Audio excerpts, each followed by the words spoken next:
예, 인사하겠습니다. 안녕하십니까? 제가 어린 시절에 장래 꿈이 뭐냐 이렇게 물어보면 어른들이 물어보세요. 그러면 대통령이요 이렇게 말을 해야 됐어요. 사실은 그런 꿈이 아닌데 분위기가 그랬어요. 그 정도는 해야지, 그 정도 꿈은 가져야지, 이런 생각을 했던 것 같아요. 그래서 암묵적으로 그런 답을 요구했어요. 그래서 저도 그런 적이 있어요. 대통령이요. 근데 저는 대통령 되고 싶은 마음 하나도 없었는데 그런 생각을 하게 됩니다. 어쩌면 우리가 세상에서 높아지는 것에 대한 이런 추구, 이것이 타당하다라고 하는 인식이 우리 사회에 예전부터 깔려 있지 않나 생각을 하게 되는 것입니다.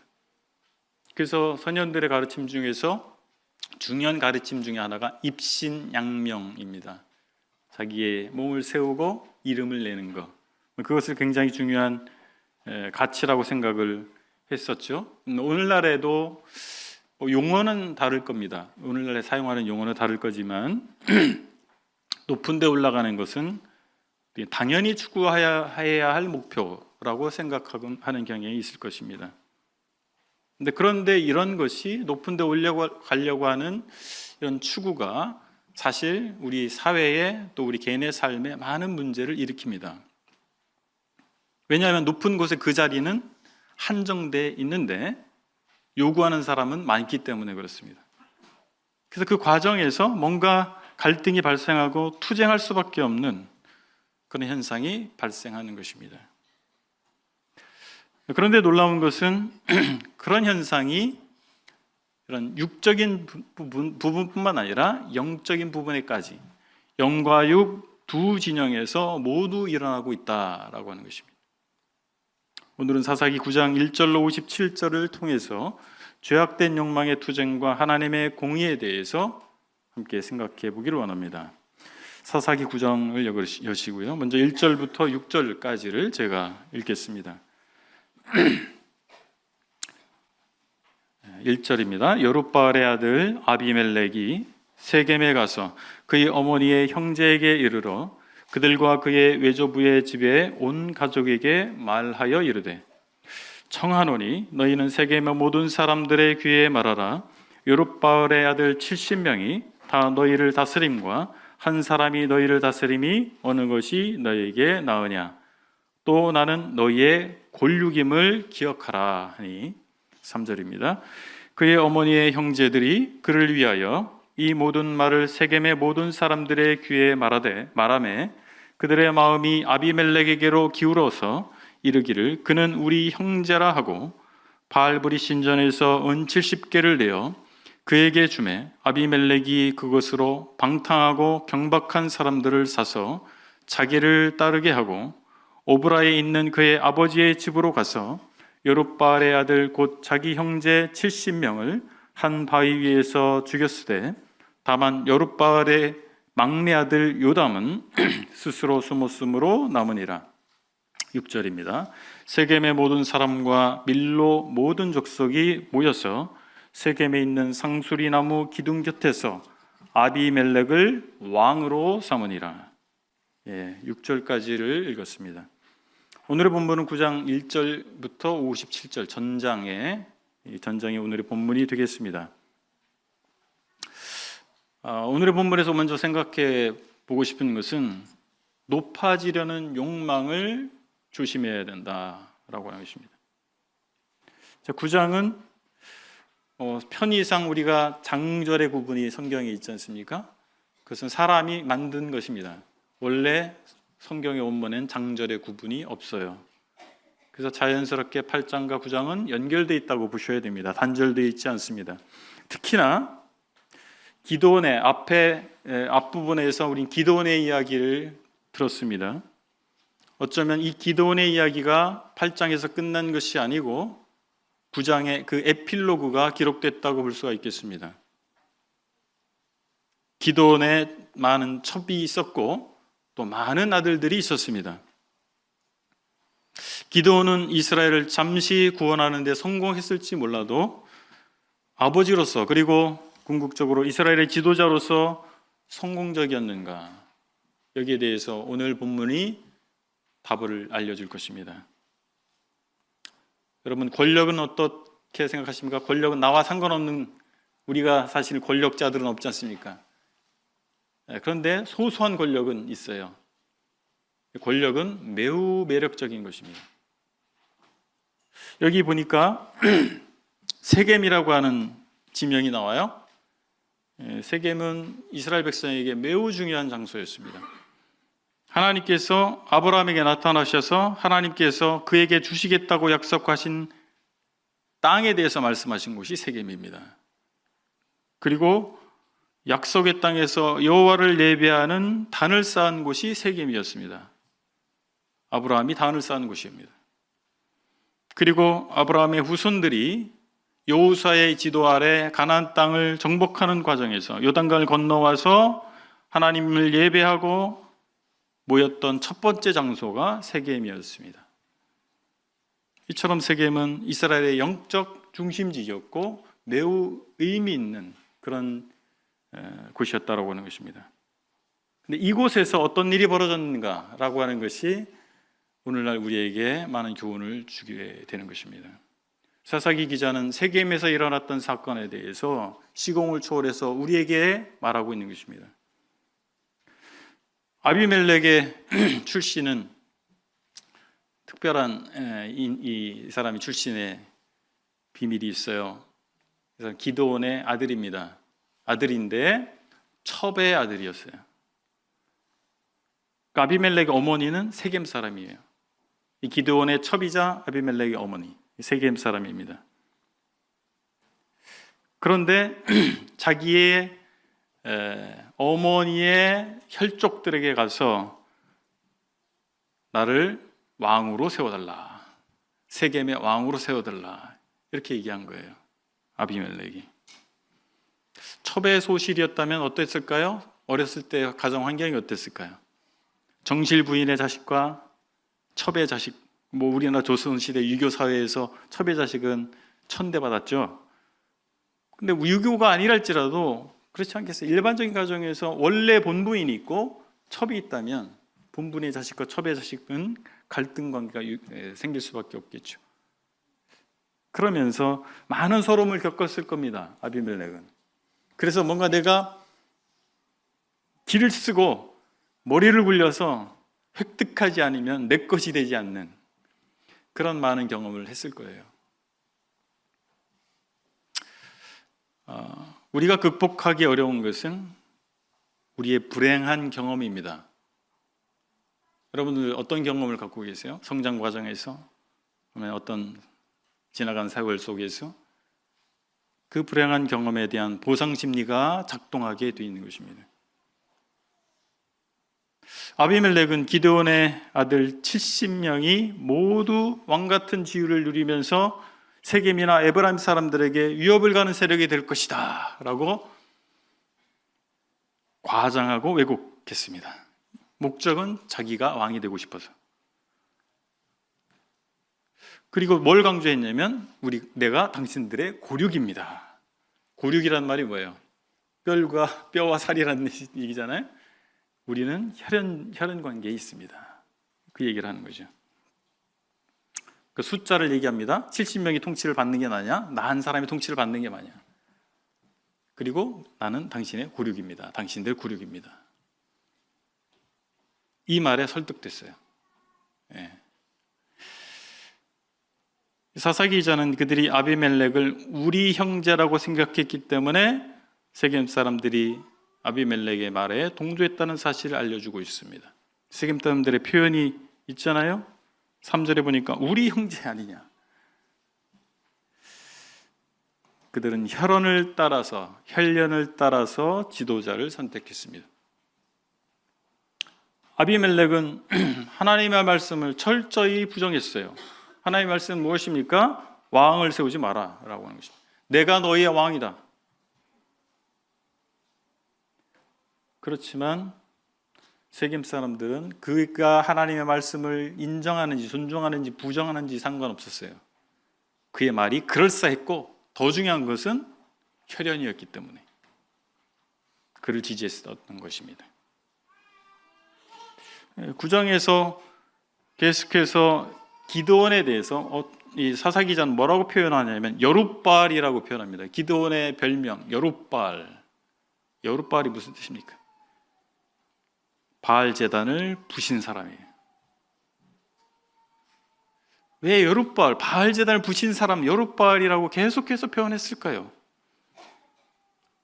이 사사기 9장의 내용을 보면 바알과 싸웠던 기드온의 아들이 바알브리 신전에서 은을 취하해서 방탕하고 경박한 사람들을 고용합니다. 4절에 바알브리 신전에서 은 70개를 내어 그에게 주매. 세겜 사람들이 거기서 취해서 돈을 준 거예요. 그 어디서 나왔다고요? 바알 섬기는 신전이에요.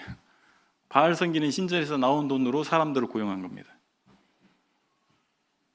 그리고 아비멜렉은 그의 형제들을 죽였습니다. 70명을 죽였습니다. 요담이 황급히 도망가서 요담은 살아남았습니다. 그런데 바위 위에서 그 70명 형제를 한 바위에서 죽였다고 하는데, 이 정황을 생각해서 한 바위에서 70명을 차례로 죽이는 일이 어떻게 벌어질 수 있을까요? 사형 집행한 것입니다. 묶어놓고 한 명씩 처단한 거예요. 그리고 세계의 왕으로 추대가 됐습니다.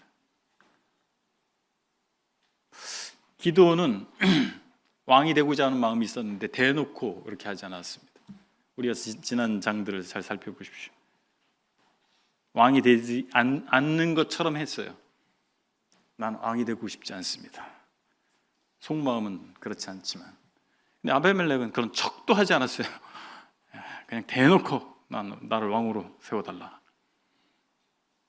그리고 기드온은 하나님께 순종하는 척이라도 했는데 아비멜렉은 대놓고 하나님의 말씀을 부정하고 신전에 있는 것들을 가지고 자기 목적을 이루려고 했다는 사실입니다. 우리 대에 있었던 그 욕망의 어떤 씨앗이 우리 자녀대에 가서 꽃을 피우고 열매 맺힐 수도 있습니다. 안타까운 것은 경건한 것은 잘 넘겨지지 않아요. 경건한 것은 후대에 전해지기가 참 어렵습니다. 그러나 우리가 가지고 있는 그 치명적 약점, 욕망을 따라 사는 그 모습들은, 그 씨앗은 우리 대에서 꽃 피우지 않을지 몰라도 우리 자녀대에 가서 꽃 피우고 열매 맺힐 수도 있다는 사실입니다. 그래서 우리가 기도를 많이 해야 됩니다. 부단히 노력해야 됩니다. 아이들이 어리다고요? 어렸을 때 잡아야 돼요. 성인이 되면 다 머리가 커서 다 자기 생각대로 하는 것입니다. 자녀들이 성인이 돼서 어려움이 겪는 이유는 어디에 있습니까? 그때 문제가 발생했을까요? 없다가? 아니에요. 이미 오래전부터 내재돼 왔던 것이 그때 표출됐을 뿐입니다. 우리는 하나님께서 중요시 여기지 않는 것들을 사람의 자질로 삼는 경향이 있어요. 지도자의 자질로 삼는 경향이 있습니다. 무엇입니까? 학력이에요. 학벌, 사회적 지위입니다. 또는 그 사람이 가지고 있는 재능이에요. 능력, 말을 잘하거나 아니면 뭔가 기획을 잘하거나 일을 잘하거나 뭐 그런 것들이죠. 능력이라고 하는 여러 가지가 있을 수 있겠습니다. 근데 무엇보다도 우리가 중요시 여기는 게 뭔지 아세요? 앞에 이런 것들도 많이 여깁니다만 우리가 생각보다 중요시 여기는 것은 성향이에요. 나랑 코드가 맞느냐, 나랑 잘 통하느냐. 그리고 더 중요한 게 뭔지 아세요? 한국 사람들이 중요한 거, 관계입니다. 그 사람과 내가 어떤 관계냐, 친하냐, 친하지 않느냐. 뭐 중국 사람들도 그런 문화가 있다고 하죠. 관시라고. 번역하면 관계예요. 관시 문화. 그 부정부패가 왜 일어나느냐? 그 관시가 중요해서 중국 사회가 부정부패가 많다고 하는 것이죠. 그러나 하나님께서는 진리를 고수할 수 있는 사람, 그 가정을 경건하게 올바로 이끄는 사람, 인내하고 자제할 줄 아는 사람, 희생할 줄 아는 사람, 그런 사람이 지도자라고 디모데전서 3장과 디도서 1장에서 감독의 자격 기준을 얘기해 주고 있는 것입니다. 우리로 알아보라고 하는 거예요. 우리의 느낌으로, 우리의 인간적인 어떤 기준으로 삼지 말고 이것이 바른 기준이라고 하는 사실을 하나님께서는 성경에 명문화시켜 놓으셨다라고 하는 것입니다. 우리는 내 마음을 훈훈하게 해주는 사람, 나에게 선대하는 사람, 이런 사람을 좋아합니다. 하나님 말씀대로 하는 사람.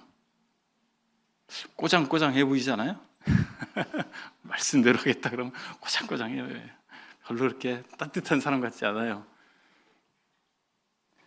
근데 하나님께서는 성경에 많은 역사를 기록해 두시면서 오늘날 우리에게 뭘 말씀해 주고 계십니까?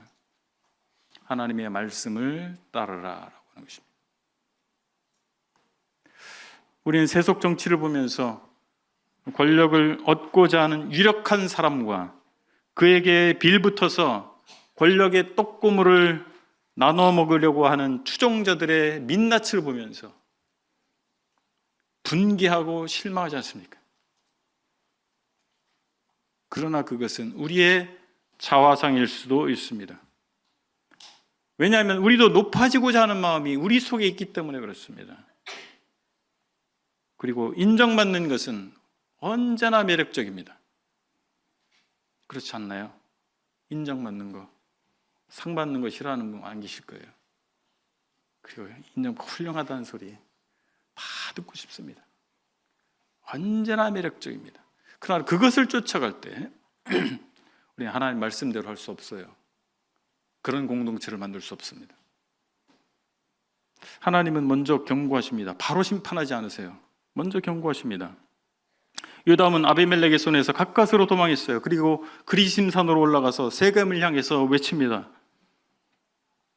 여러분, 아비멜렉이라고 하는 이 이름의 의미가 나의 아버지는 왕이다 이런 뜻이에요. 아비멜렉의 아버지가 기드온이었죠. 요담의 이름의 뜻은 야훼는 완전하시고 흠이 없으시다. 여기서 하나님께서는 이 요담이 우화를 얘기해 주거든요. 나무들에 대한 우화를 얘기해 줍니다. 이 우화를 통해서 인간을 지지하는 힘과 하나님을 의지하고 예배하는 사람들에 대해서 비교해 주고 계신 것입니다. 흥미롭게도 그 이름이 그렇게 그런 뜻을 가지고 있는 거예요. 아비멜렉이라고 하는 이름과 요담이라고 하는 이름이 그런 차이를 가지고 있습니다. 요담의 우화를 보면 8절부터 9절에 보면 감람나무 얘기합니다. 얘기가 나와요. 10절에서 11절에 무화과 나무가 나오고 12절로 13절에서 포도나무 이야기가 나옵니다. 보세요. 감람나무, 무화과나무, 포도나무는 어떤 나무들이에요? 네, 득이 되는 나무들이에요. 득이 되는 농업적으로. 여러분 무화과 드셔보셨죠? 네, 참 맛있잖아요. 네. 감람나무 올리브유를 얻습니다. 포도나무 포도주를 얻어요. 다 유익이 되는 나무들이에요. 그런데 이 나무들은 왕이 되어달라고 하는 요구에 다 사양합니다. 나는 왕이 될 수 없습니다. 유용한 나무들이 오히려 왕이 되기를 거절해요. 그런데 전혀 가치가 없는 가시나무가 왕이 되기를 수락해요. 가시나무가 뭐에 쓸모가 있어요? 열매도 없어요. 그 나무도 제목으로도 못 써요. 땔감밖에 안 됩니다. 그런데 가시나무가 터무니없는 주장을 합니다. 와서 내 그늘에 피해라. 가시나무가 키가 얼마나 되는 줄 아세요? 30에서 60cm예요. 그 그늘에 들어가기도 힘들죠. 들어갔다 손 치더라도 이 가시에 찔려가지고 이게 고통이죠, 고통. 그러면서 뭐라고 얘기한 줄 아세요?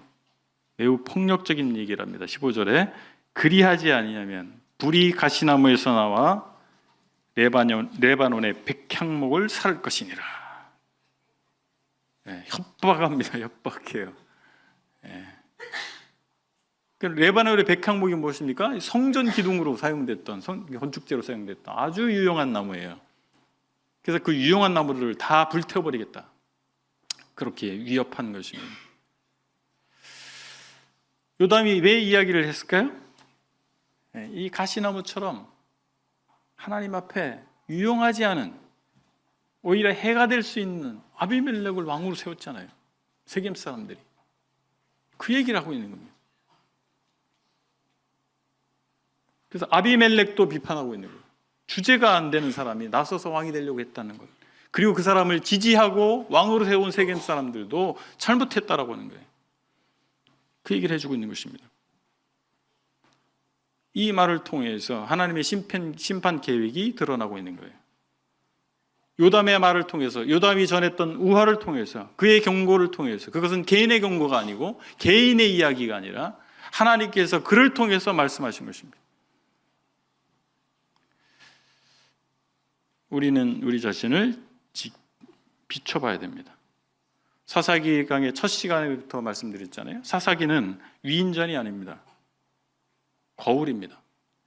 우리가 우리 자신을 비춰볼 거울이라고 하는 것입니다. 그래서 오늘 이 요담의 이야기와 아비멜렉의 이야기와 세겜 사람들의 이야기를 통해서 우리를 비춰봐야 됩니다. 혹시 우리는 자기 의를 세우고 있지 않은가?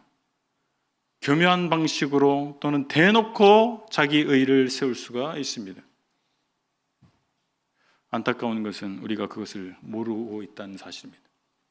그렇게 하고 있으면서 모르고 있다는 거예요. 하나님께서 주시는 경고의 나팔이 있지만 우리가 애써 귀를 막든지 욕망을 추구하느라 바빠서 나팔 소리에 무관심할 수가 있습니다. 우리에게 주시는 하나님의 경고는 무엇입니까? 요한계시록 16장 15절에 이렇게 말씀하고 있습니다.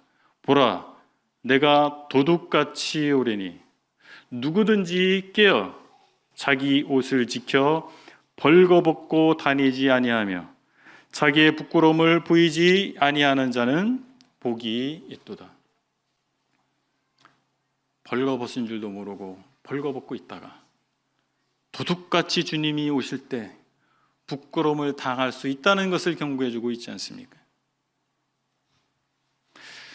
두 번째 오늘의 본문에서 살펴보고 싶은 것은 욕망의 충동이 파괴적 결과를 초래한다라고 하는 것입니다. 22절부터 좀 보실까요? 22절부터 몇 절을 보겠습니다. 25절까지 보겠습니다. 아비멜렉이 이스라엘을 다스린 지 3년에 하나님이 아비멜렉과 세겜 사람들 사이에 악한 영을 보내심에 세겜 사람들이 아비멜렉을 배반하였으니 이는 여룹바알의 아들 70명에게 저지른 포악한 일을 갚되 그들을 죽여 피 흘린 죄를 그들의 형제 아비멜렉과 아비멜렉의 손을 도와 그의 형제들을 죽이게 한 세겜 사람들에게로 돌아가게 하심이라. 25절입니다.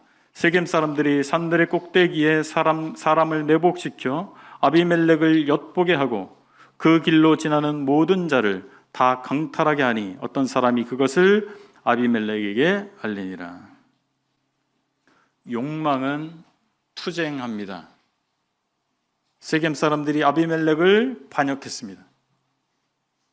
아비멜렉이 기드온의 아들들을 죽인 것에 대한 복수를 위해서 세겜 사람들이 반역을 일으킨 거예요.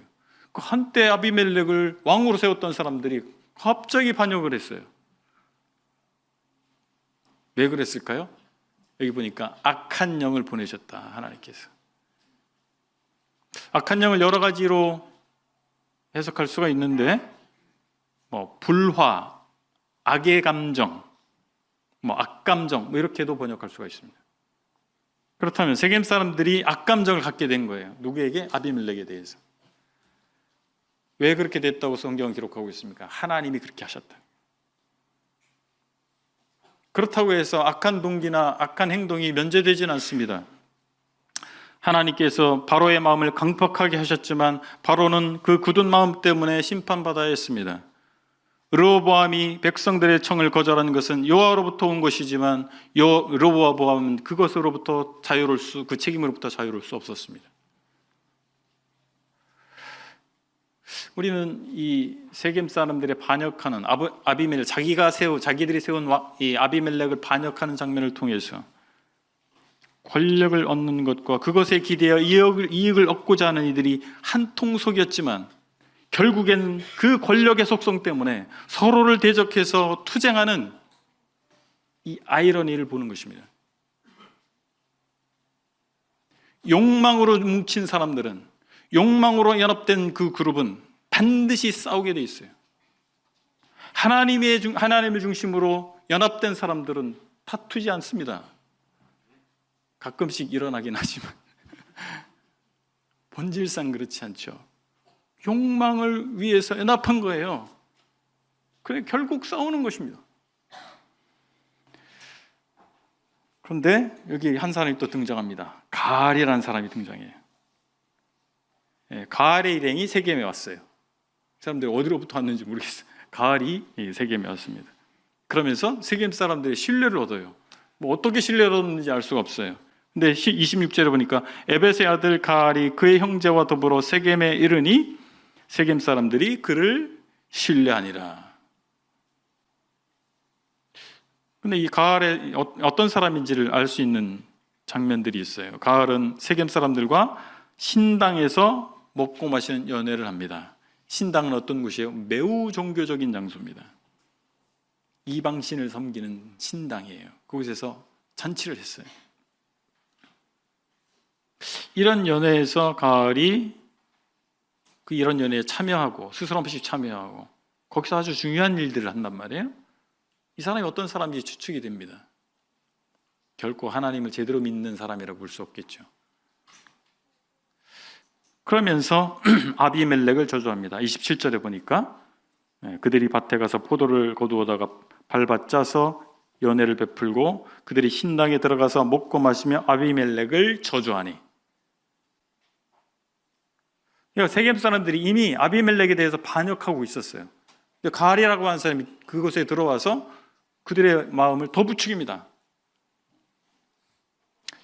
그리고 우리라고 하는 표현을 사용해요. 이 가알도 우리라는 표현을 사용해서 자신과 세겜 사람들을 동일시합니다. 그래서 그들의 마음을 얻고자 합니다. 에벳의 아들 가알이 이르되 아비멜렉을 누구며 세겜은 누구이기에 우리가 아비멜렉을 섬기리요. 그가 여룹바알의 아들이 아니냐. 그의 신복은 스볼이 아니냐. 차라리 세겜의 아버지 하몰의 후손을 섬길 것이라. 우리가 어찌 아비멜렉을 섬기리요. 28절에서 말씀하고 있습니다. 차라리 섬기려면 세겜의 조상격인 하몰을 섬겨라. 이렇게 얘기합니다. 그리고 참 허세를 잘 부려요. 이 보면 29절에 보면 이 백성이 내 수하에 있었더라면 내가 아비멜렉을 제거하였으리라 하고 아비멜렉에게 이르되 내 군대를 증원해서 나오라. 여기 아비멜렉이 없어요, 현장에. 근데 없는 아비멜렉에 대해서 2인칭으로 얘기합니다. 내 군대를 데려와라. 뭐 대단한 호기롭게 보이지만 허세죠, 허세. 아비멜렉 대놓고 하는 게 아니잖아요. 허세입니다. 참 수완이 좋은 사람이에요. 이 사람들의 마음을, 이 세겜 사람들의 분위기, 그들이 뭘 원하는지 알고 있어요. 수완 좋은 사람이에요. 그리고 허세가 가득한 사람이에요. 요즘엔 그런 말 잘 안 쓰지만 저희 세대 때 그런 말을 썼어요. 뻥친다는 말이에요. 뻥친다. 세속적인 얘기인데. 그런데 세겜 사람들이 그런 가알을 신뢰했다라고 하는 거예요. 정말 우리에게 필요한 게 무엇일까요? 사람 볼 줄 아는 눈입니다. 그렇게 허세 가득하고 수완 좋은 사람을 믿고 따르는 게 어리석은 거죠. 사람 볼 줄 아는 눈이 없는 거죠. 누구를 따라야 하고 가까이 해야 하는가? 누가 정말 나의 인생 가운데에서 나에게 진정한 도움을 줄 수 있는 사람인가? 그 볼 줄 아는 눈이 없어서 듣고 싶은 말을 해주고 가려운 데 긁어주고 그런 사람을 따라가잖아요. 그렇지 않습니까?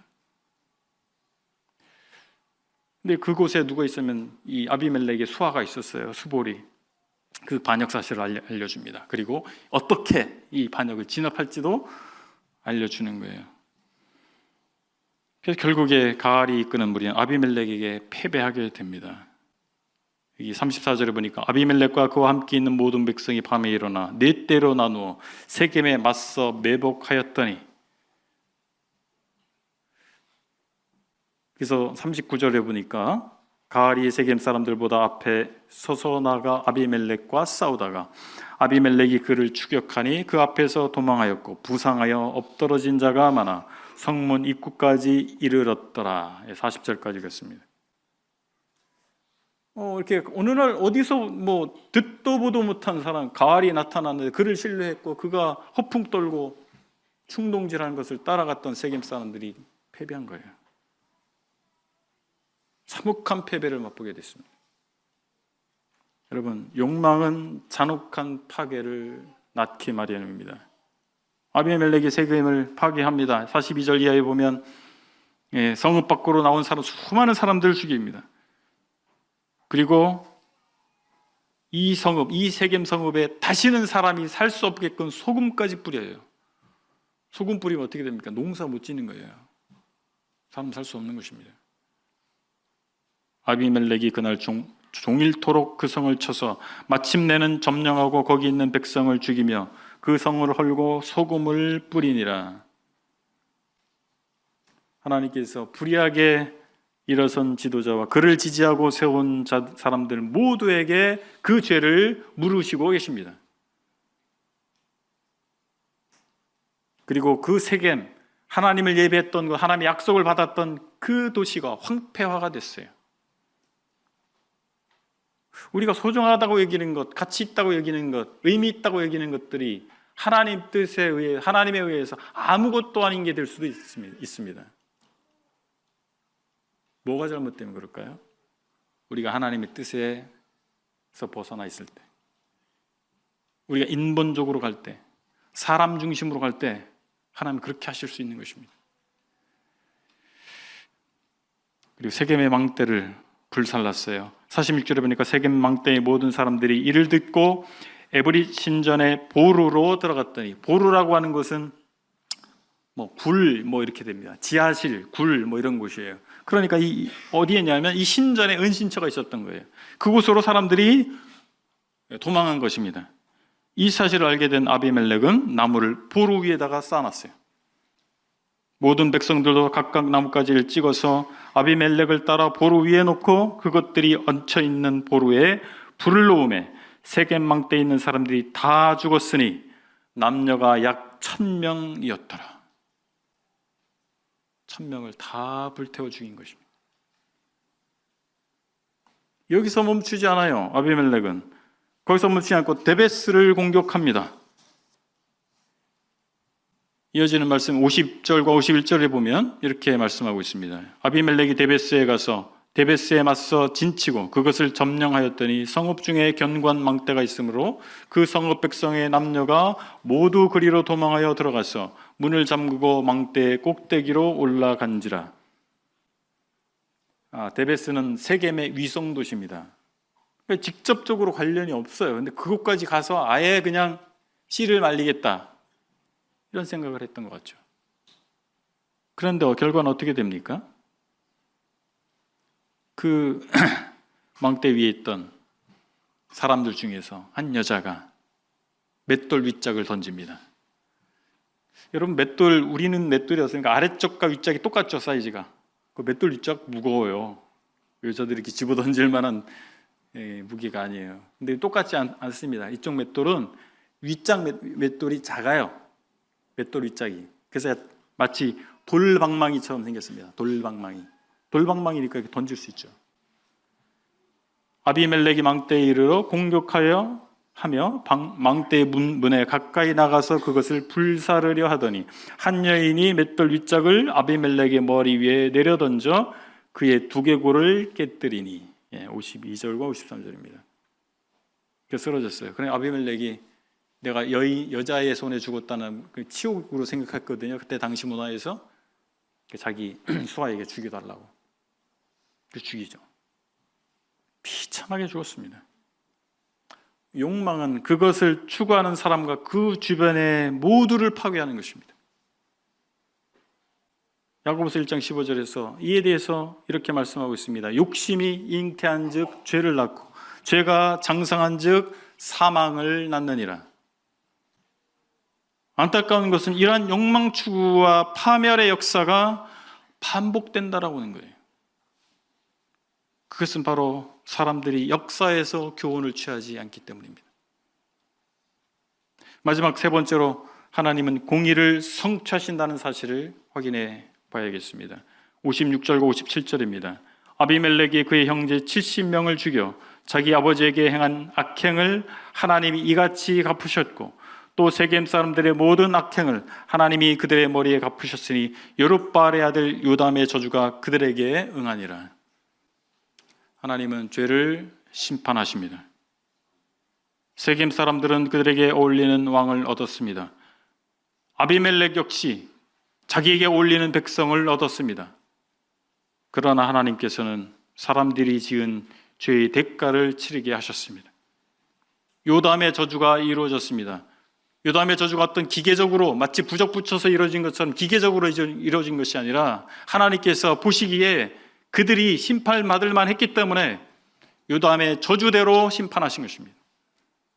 아비멜렉의 경우는 구체적으로 그의 형제 70명을 죽여 자기 아버지에게 행한 악행이라고 그의 죄를 설명해 주고 있습니다. 아비멜렉은 왕이 되기 위해서 사람들을 많이 죽였습니다. 자기의 목적을 이루기 위해서 수단과 방법을 가리지 않는 사람이었습니다. 세겜 사람들의 경우는 모든 악행이라고 표현되어 있습니다. 그들은 부적절한 아비멜렉을 자기들과 혈연 관계에 있다라고 하는 이유로 지도자로 세웠어요. 왕으로 세웠습니다. 그리고 새로운 지도자에게 또 마음이 뺏겼어요. 가알. 그렇죠? 어리석은 것도 죄입니다. 하나님의 말씀에 의해서 지배받지 아니하면 어리석어져요. 그 자기 욕심대로 행하는 것입니다. 아주 인간적인 방식으로 삶을 살아가는 것입니다. 이런 일련의 모든 행동을 악으로 하나님께서 규정하고 계신 것입니다. 세겜과 아비멜렉의 멸망을 통해서 하나님께서 반역자를 심판하실 때 다른 인간 반역자를 도구로 사용하시고 계신 것을 보는 것입니다. 이제 이스라엘 역사 가운데 왕정에 대한 최초의 실험은 실패로 끝났습니다. 그 후에 사무엘서에서 사울을 왕으로 세우는 장면을 우리는 봅니다. 그때에도 이스라엘 백성은 부정적인 경험을 했습니다. 정말 그럴 만한 사람이라고 해서 왕으로 세웠어요. 그러나 그 결과는 무엇입니까? 부정적인 결과를 얻었어요. 하나님께서는 그 왕을 세우는, 그들이 왕을 세워달라고 하는 것이 더 이상 그들이 하나님을 왕으로 섬기기를 원치 않는다는 사실을 말씀해 주셨지 않습니까? 하나님을 버리는 것이다. 이스라엘 왕정의 역사를 우리 보고 있습니다. 이스라엘 왕조는 최선이 아니었습니다.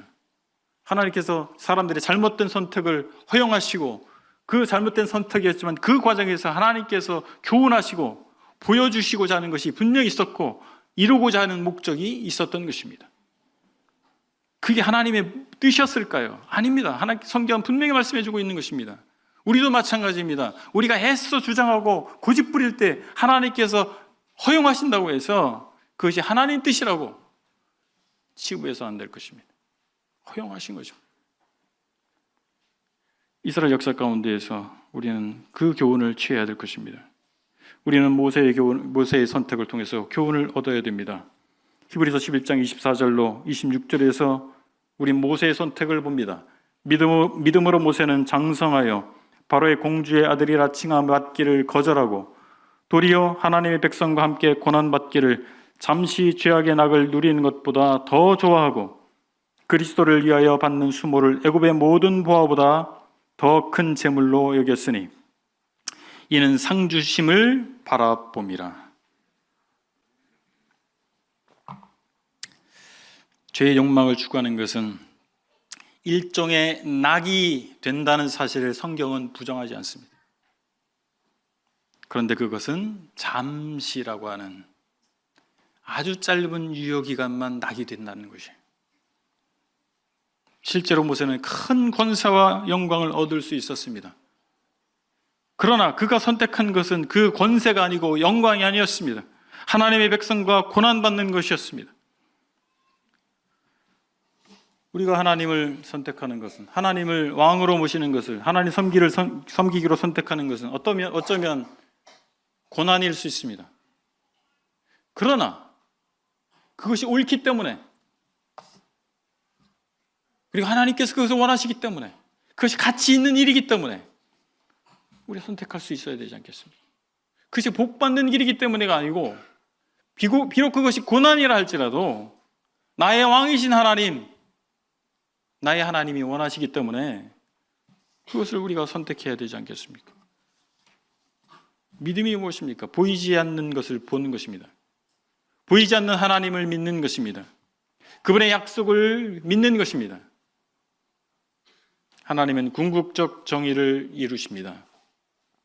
하나님은 침묵하셨을지 몰라도 부재하진 않으셨습니다. 하나님 침묵하시니까 어떤 사람들은 하나님이 안 계신 줄 알아요. 침묵하시기도 하세요. 그러나 부재하지 않으십니다. 자연스러운 사건의 진행 같아 보이는 것 속에서 하나님께서는 심판을 진행하고 계십니다. 그리고 마침내 정의를 실현하십니다. 바울이 로마서 1장 8절에서 말한 것과 같습니다. 하나님의 진노가 불의로 진리를 맞는 사람들의 모든 경건하지 않음과 불의에 대하여 하늘로부터 나타나. 하나님의 심판은 보이지 않게 다가올 수 있습니다. 그래서 그 당시에는 그 심판의 손길이 보이지 않아요. 그러나 결국에 그 심판의 손이 드러나게 되어 있습니다. 하나님은 초자연적 방법만으로 역사하시는 것이 아니에요. 때로는 그렇게 역사하실 수도 있어요. 근데 초자연적 방법만으로 역사하시는 것이 아닙니다. 아주 자연스러운 방법, 즉 우리의 일상을 통해서, 우리 일상에서 벌어지는 그냥 당연히 그렇게 되겠지, 그런 일상들을 사용하셔서 자기의 뜻을 성취하실 수 있다라고 하는 것입니다. 그리고 그 과정에서 행위자들은 자신이 하나님의 계획을 이루고 있다는 자의식 없이 행동할 수도 있습니다.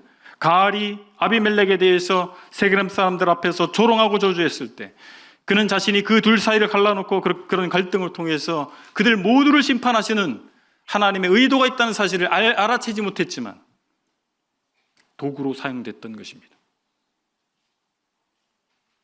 그냥 그는 자기 욕심대로만 행했지만 하나님께서는 그런 가을을 사용하신 것이죠. 하나님께서는 일정한 유예기간 후에 심판하십니다. 요담이 심판에 대해서 경고한 후에 3년이 지났습니다. 3일이 아닙니다. 3개월이 아닙니다. 무려 3년이 지났습니다. 네, 하나님이 정하신 때 사람들을 하나님께서 움직이셔서 그 심판이 실행되도록 하신 것입니다.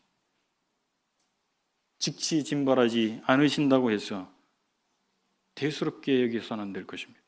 하나님께서 기회를 주시고 계신 것이죠. 돌이켜야 됩니다.